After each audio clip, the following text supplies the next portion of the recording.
formally charged with murder of the late MP for Ibuakwa North, Joseph Boachi Dankwa Edu. Northern regional capital Tamale hit by water shortage.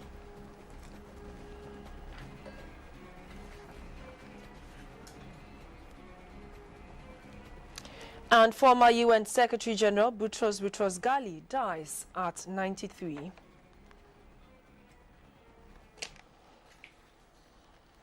Hello, good evening to you and welcome to News Hour on GBC24. My name is Gifty. And I am Shirley, and Robert from Pelmanso will help us with the sign language interpretation. Now the stories. 19-year-old Daniel Esiedu appeared in court on Tuesday charged with the murder of Joseph Boachi Dankwa Edu, MP for Ibuakwa North. The police say the suspect intentionally and unlawfully caused the death of the MP. Exactly a week ago, Ghanaians woke up to the news of the death of Joseph Boachi Dankwa Edu. Investigations led to the arrest of the suspect, who is now standing trial on murder charges.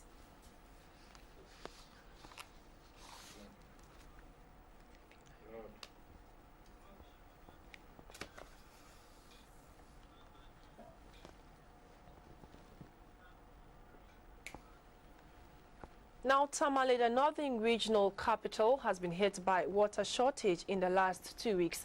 The shortage of water is an obstacle to daily living. It leads to the spread of disease and compromises safety. Coupled with harmattan conditions in the north, the shortage is gradually affecting commercial activities in the area. Sabongida, Kukuo, Chingli, Dohi, Nayili, and Moshizongo have all been affected by the shortage, with the Tamale Teaching Hospital being the hardest hit. Our correspondent Mutala Muhammad is on the line to Tamale with details of that development. Mutala, good evening. Good evening, Shirley.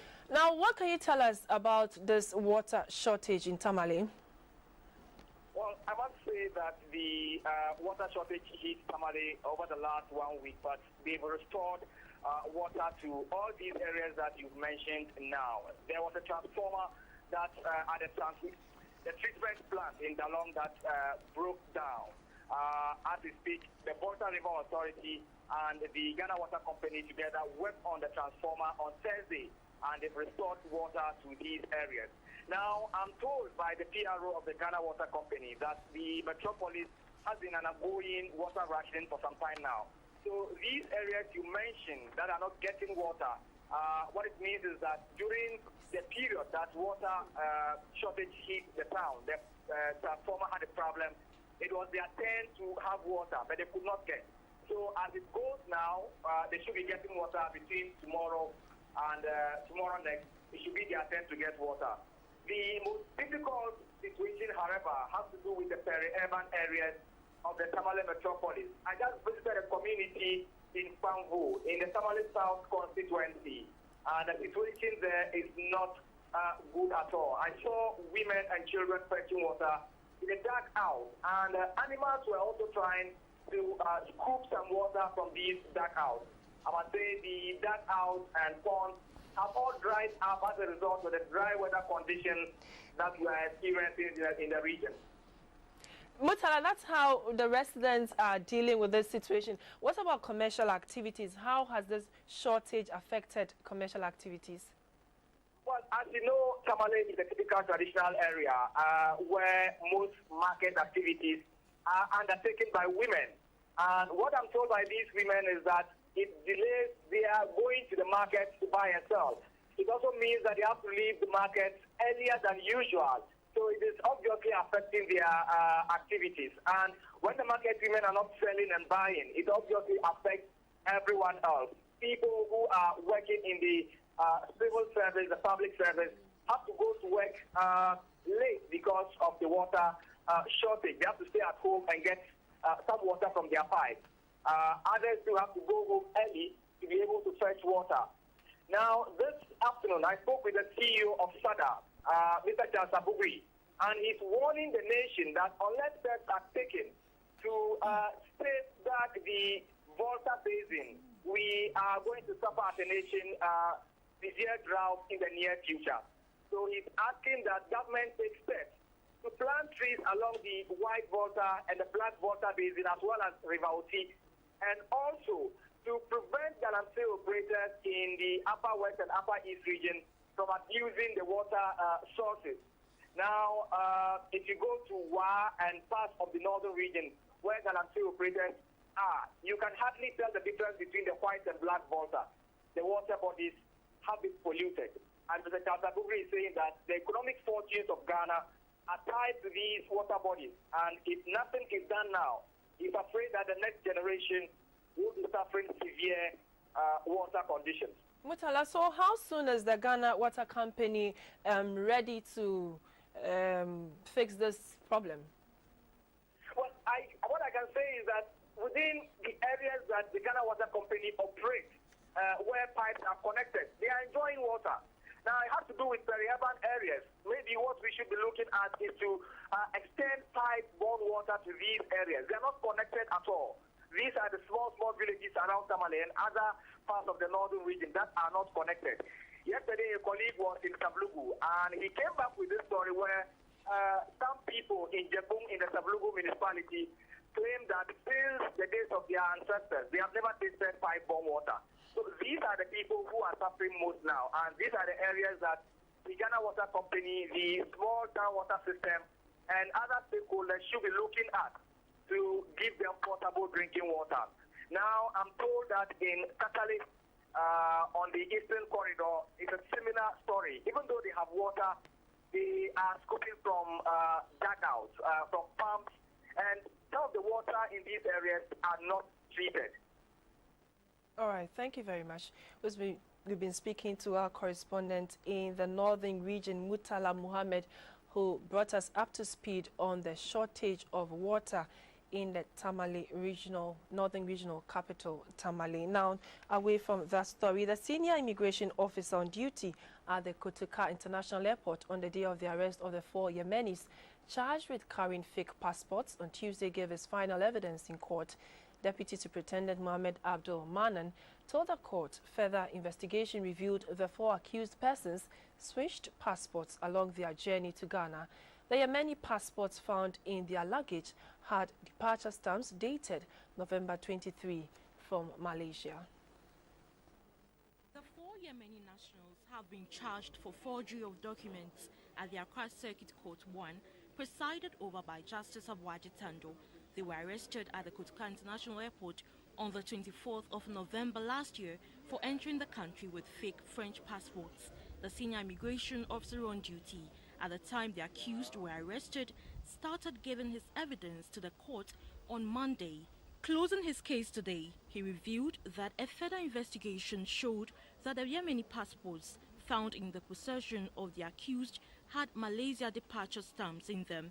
This, he said, is an indication that the accused might have earlier switched to their French passports along the journey from Malaysia. He explained that the names used in their French passports are also different from the ones in their Yemeni passports. While cross-examining the immigration officer, lawyer for the accused persons, Mr. Dominic Osusetre focused more on the businessman among the accused, Yaya Ahmed. Yaya Ahmed traveled with genuine documents including his Yemeni passport but was refused transit visa upon his entry to Ghana. The lawyer said Yaya Ahmed's plea to be sent back to his home country has received no response, but the immigration officer explained that the flight on which he came left before he was cleared to be sent back. Mr. Dominic Osusetre is the lawyer for the 4 Yemenis. Today, the immigration officer continued on his evidence, and he was the arresting officer at the airport when they arrived. He has finished his evidence today, and what he said was that when he interrogated them and found out that the 3 had fake French passport, and with the other one, a Yemeni passport, he interrogated them and then sent them to the headquarters for them to be further interviewed. So after arresting them, he has done his work. The rest were with his senior officers. And then later on, they were handed over to BNI. So he's finished his case today. We are coming back on the 18th for the investigator from BNI to also to give his evidence. Sitting continues on Thursday, 18th February 2016. And away from that story, the Director of Communications of the New Patriotic Party, Nana Kumia, has called on the Chief of Staff to publish the Attorney General's report on the Metro Mars bus branding contract. According to him, the photo of President Mahama is an advertisement of him using taxpayers' money, and that is a bad decision. The NPP considers the printing of President Mahama's image on the new Metro Mars buses as bad, especially when taxpayers' money was used. The party views such branding as nothing short of advertising for the president. They say if the branding is to honor statesmen who have contributed to the development of the country, then it should be the past presidents and not the sitting one. Those spaces on the buses could actually have been hired out to advertising companies who would have brought in the big companies to do advertising, and they would have been paying monies to the taxpayer. Now, the space is taken, and they decided to put photographs of the president and past presidents. What benefits would the ordinary Ghanaian get? He said even refunding of the money used in the rebranding is not enough. The NPP says Ghana must learn from the example of Nigeria, where corrupt officials are being punished. The All People's Congress has appealed to the Electoral Commission to fast-track the process of issuing the party with a final certificate to enable it to contest the 2016 general elections. The party's founder, Hassan Ayariga, outdoored the provisional certificate on Tuesday, saying if granted a final certificate, the party will organize its Congress in March to elect its executives and flag bearer. I want to thank the Electoral Commission for granting us this provisional certificate. We pray that the EC will look through our application expeditiously and grant us the final certificate as time is not on our side. The APC is an all-inclusive governance concept. Irrespective of your present political standing, religious belief, social status, or if you are still undecided and so frustrated or illusioned to the extent that you have given up voting, then you are the one we are calling. Come on board. A new wind has started blowing. Something completely new is emerging.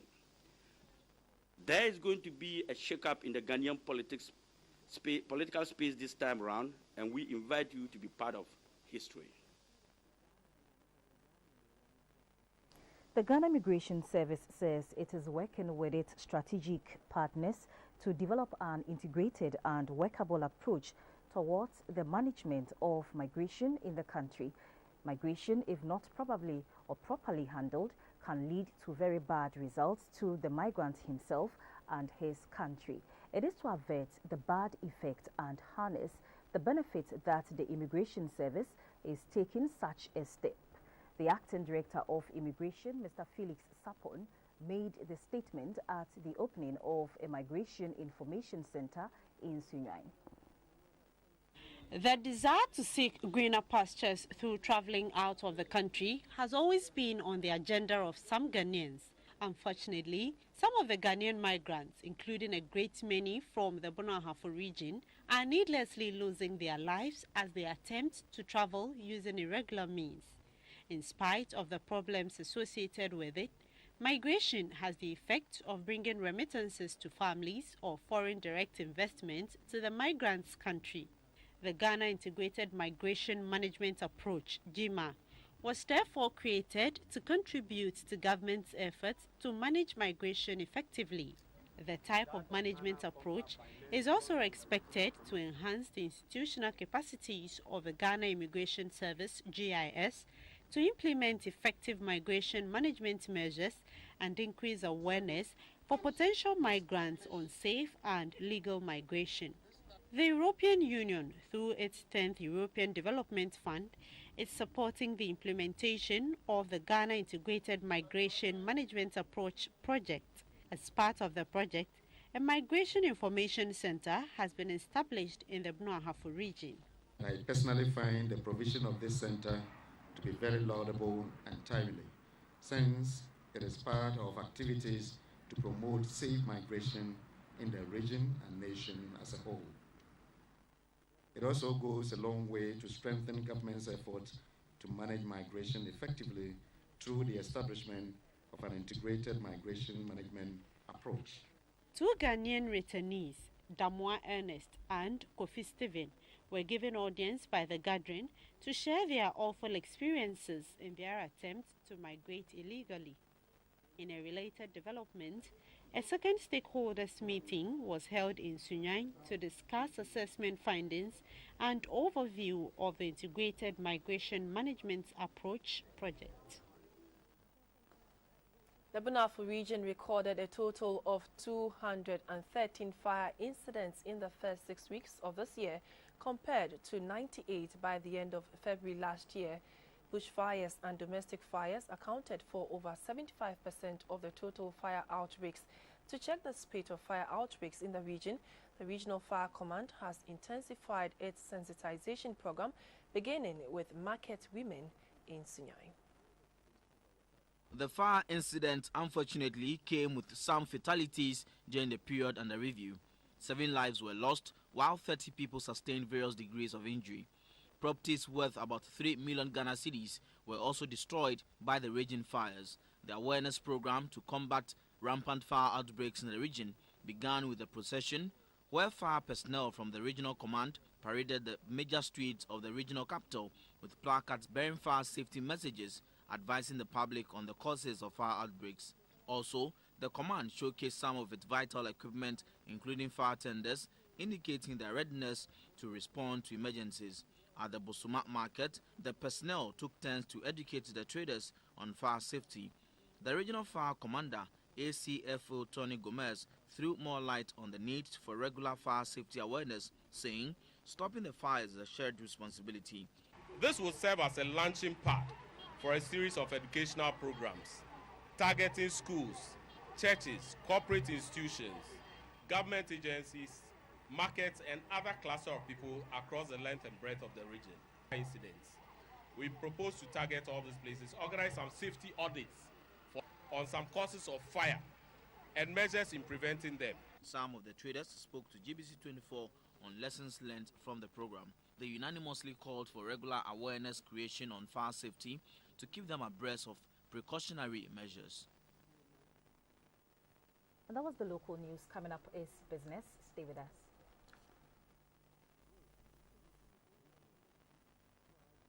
Hello, good evening, and many thanks for joining us for the business segment of the news. I am Dorothy Ajamai. Ghana's non-traditional export revenue is set to receive a boost following a meeting of Ghanaian exporters targeted at the provision of private sector-driven business solutions. Ghana aims to increase non-traditional export revenues from the current $2.436 billion to $5 billion by 2017. To achieve this target, exporters will be focusing on long-term financing. Formed in April 15, 1992, with over 2,500 companies, the Federation of Association of Ghanaian Exporters, FAGE, aims at advocating for the private sector in the export arena. Interest rate on short-term financing is now hovering around 35%. This makes exports from Ghana very expensive. In effect, products from Ghana can hardly compete with their counterparts from other countries with interest rates which is around 10%. And to FAGE, the way out is to get access to long-term financing. The team leader for the frontier market, Mr. Dodi Seidu, said long-term finance can be obtained via venture capital or through the capital market, including the stock exchange. For SMEs to get long-term financing, the financing must come from long-term sources. The other reason, of course, is that the SMEs do not have the structure that makes them attractive to investors and bankers. The vice president of FAGE, Marjorie Abdeen, was of the view that the establishment of Exim Bank can help in easing the pressure on exporters. Development financing is not something that will interest them. That is why we are saying that government is the body that should look at providing development financing. because they have access to funding that they can afford to wait for it to provide a profit. Funding that can maybe wait 20 years before they get profit. The fall of the cedi over the years is largely due to Ghana's inability to take advantage of the export market. However, Phage says with the right financing, it can help government meet its annual target of scaling up non-traditional exports from $2.5 billion to $5 billion by 2017. Parts of the country continuing to suffer water shortage as a result of the pollution of river bodies due to illegal mining or galamsey operations and the effect of climate change. Given the important role of water to human existence, experts are of the view that Ghana's economy will be hardest hit if a solution is not immediately found to the shortage. The Chief Executive of the Water Resources Commission, Mr. Ben Ampoma, now joins us on the line to discuss the water situation in the country. Hello, good evening, sir, and many thanks for joining us. Good evening, madam, and thank you for having me. You're welcome. What has brought us to this point where some communities lack water? Basically, they are from two sources. One, in the current situation that we are in, has to do with the natural causes due to lack of rain, with respect to the long dry period that we are experiencing. And secondly, obviously, has to do with the human activities that compound the dryness that we are experiencing. So basically, these are the two key factors that are accounting for that. But it appears that the shortage is going to be with us for some time. What should we do as a country at this point? There are quite a number of them. You have to look at the short term, and then we have to look at the long term. I will normally want to look at the long term. That as a country, we need to be looking at conservation strategies.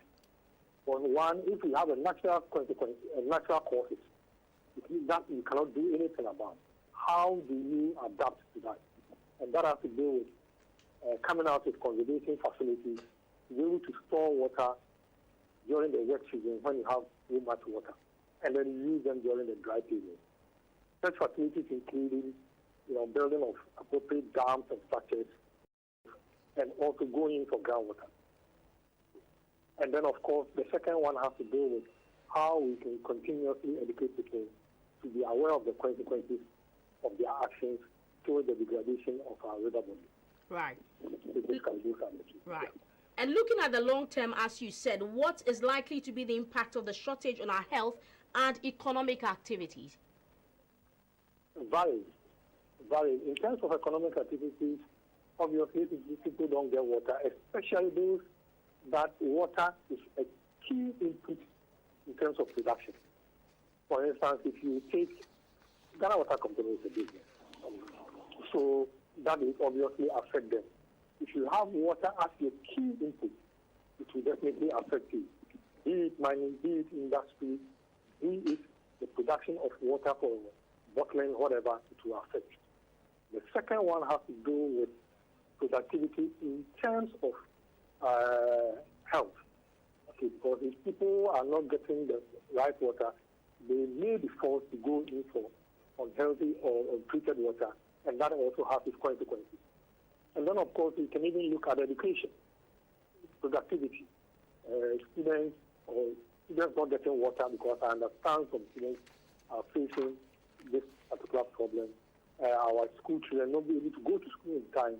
All that will also affect the level of education. So it's a mixture of industrial effects, education, health, and what have you. Thank you very much, sir. We do appreciate your time. Yep. We've been talking to the Chief Executive of the Water Resources Commission, Mr. Ben Ampoma. Moving on, the cedi appreciated by 2 pesos to the pound sterling to sell at 5 cedi 60 pesos. The local currency went up by 5 pesos against the euro to trade at 4 cedis 32 pesos. The cedi, however, maintained its value against the dollar to close the day's trading at 3 cedis 88 pesos. Up next is the board.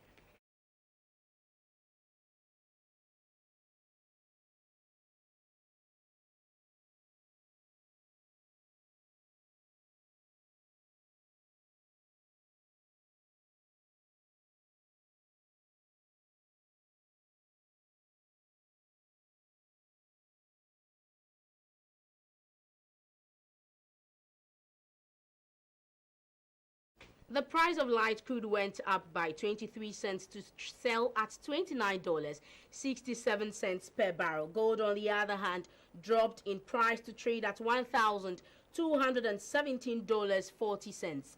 Cocoa also lost $9 to close the day's trade at $2,818 per ton.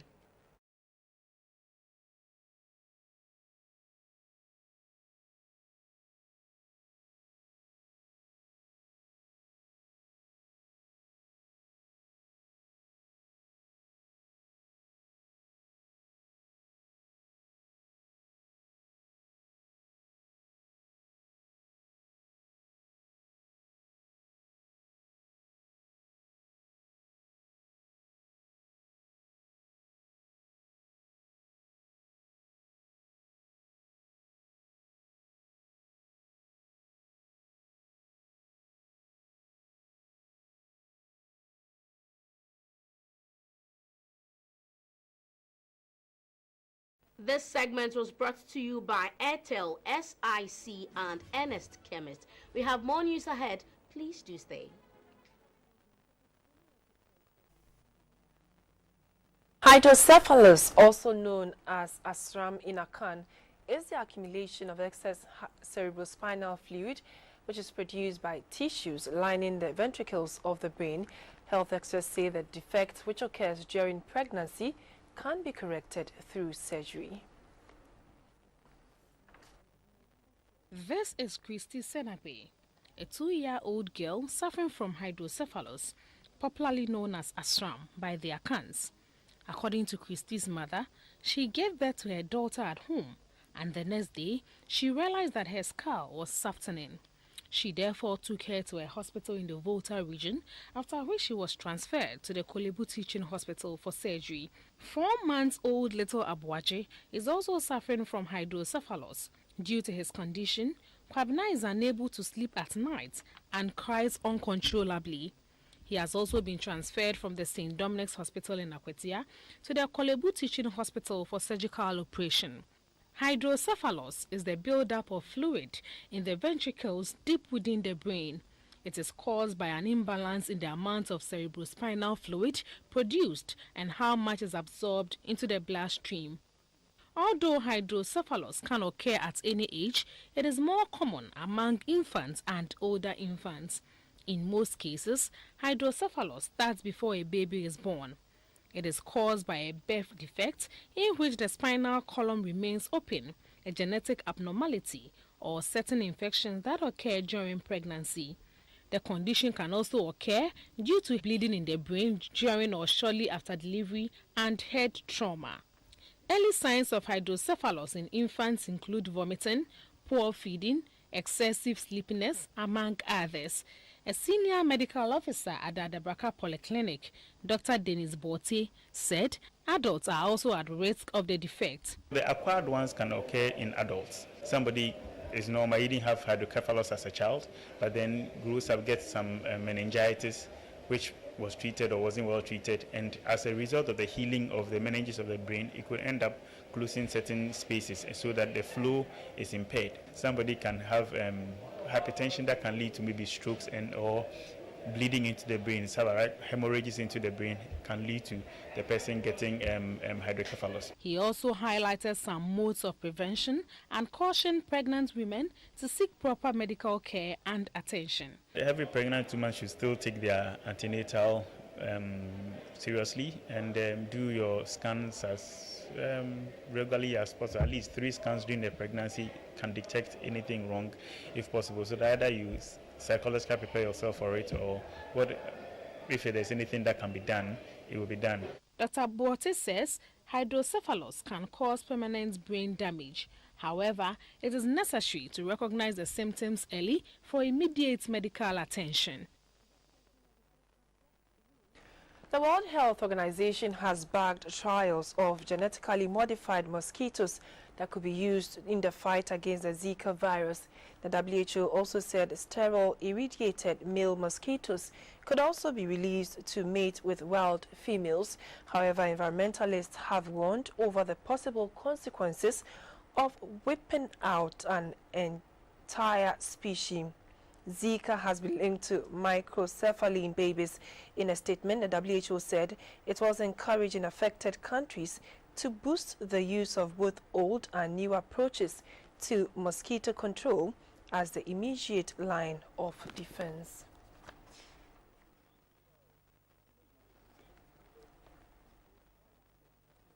We'll bring you the international news after this break.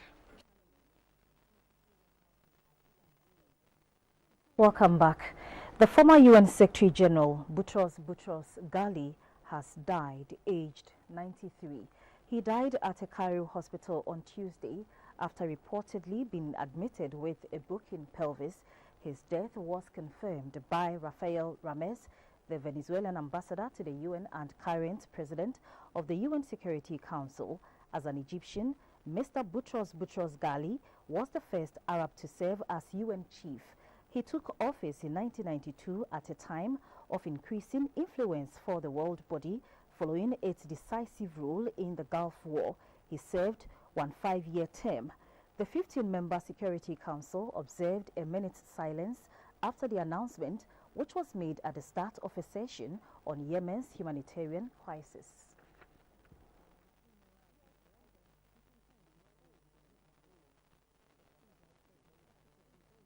Kenya's President Uhuru Kenyatta has announced plans for a new prison for violent extremists.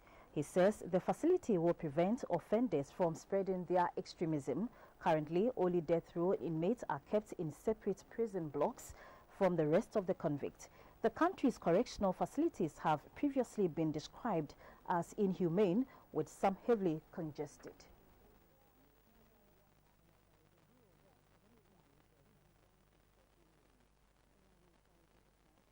Another break, and when we come back, sports will be next.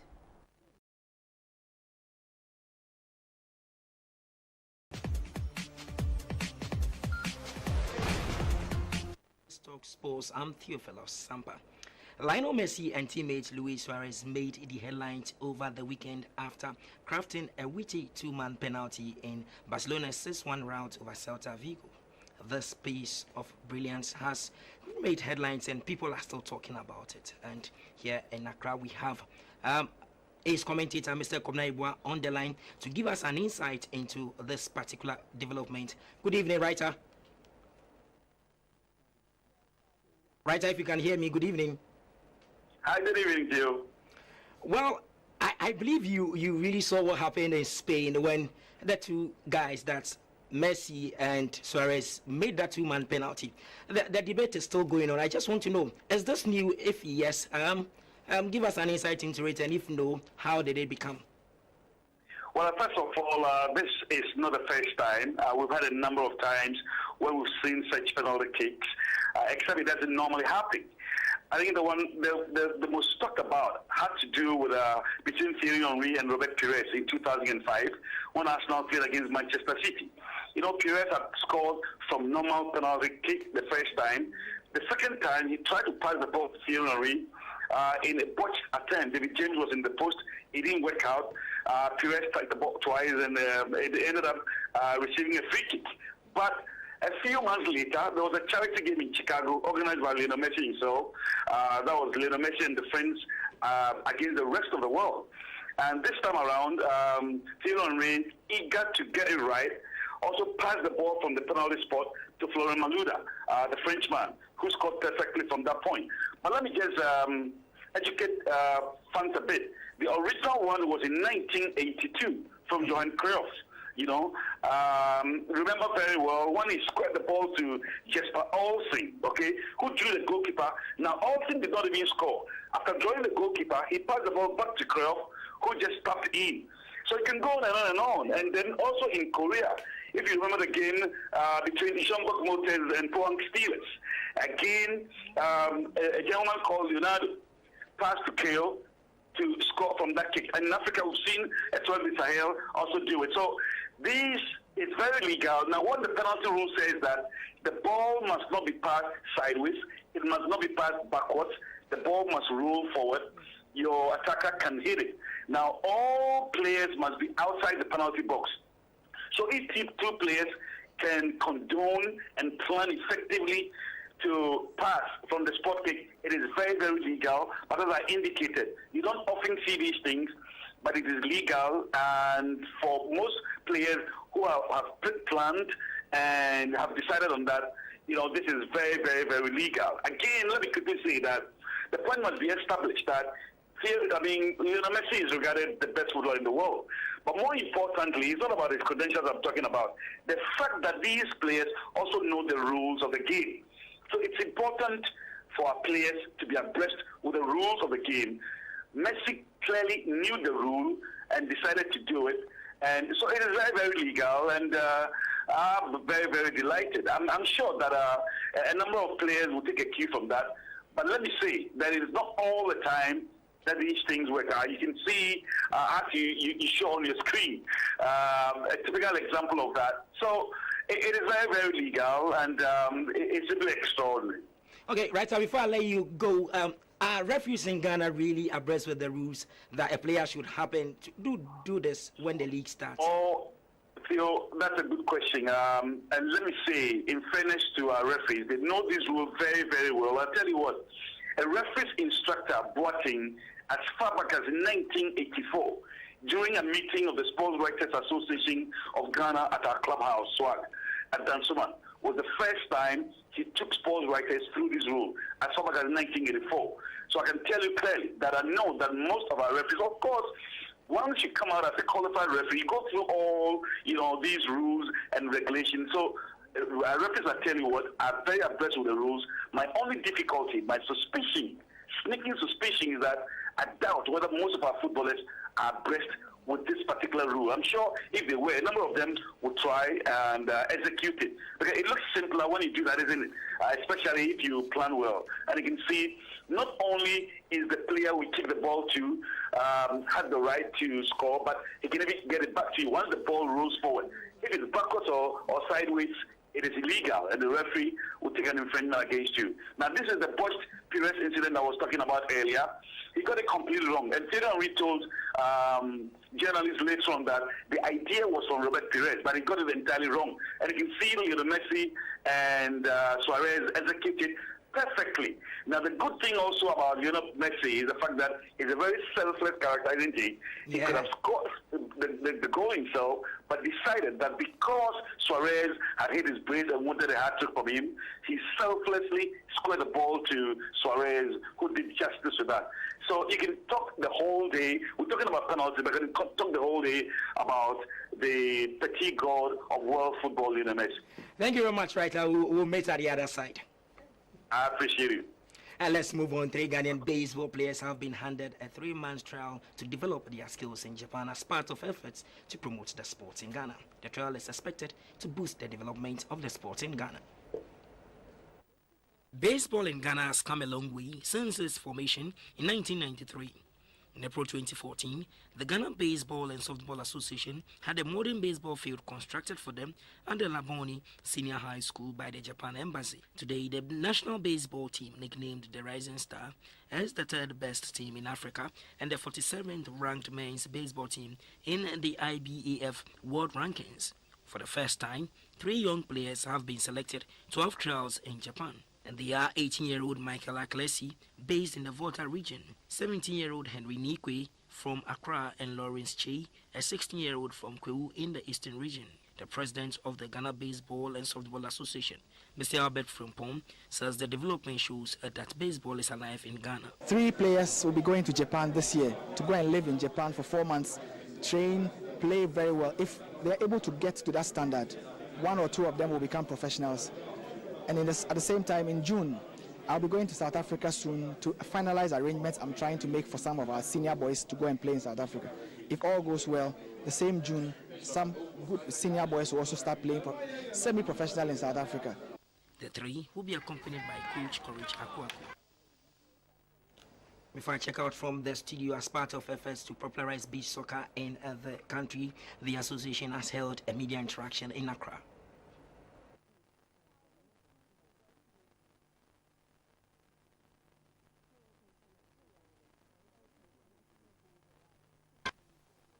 The second round of the 2015-2016 Cowbank Beach Soccer League commenced this weekend at the La Boma Beach Soccer Arena inland after almost 2 months of absence. League leaders, Kita Sunset Sports, continued their impressive run with a comprehensive 3-0 victory over 15th place Winneba Giants. In a move to get all stakeholders involved in raising the awareness of the sport and the benefit Ghana stands to derive from the sports if well developed, a first media stakeholder interaction has been held in Accra. The interaction is centered on a wide range of issues, including the easy flow of information from the association, the teams, and sponsors. At the end, officials described the meeting as fruitful. I believe that this meeting has been very beneficial, and we think that it will go a long way into further supporting this sport. What we need is a massive injection of support for beach soccer because it's spreading and it's growing, but we cannot cope with the rate of growth. We have a national team that's ranked by CAF and FIFA, and we're only playing in Greater Accra. The association says corporate Ghana should come on board to partner Cowbank to develop the sport.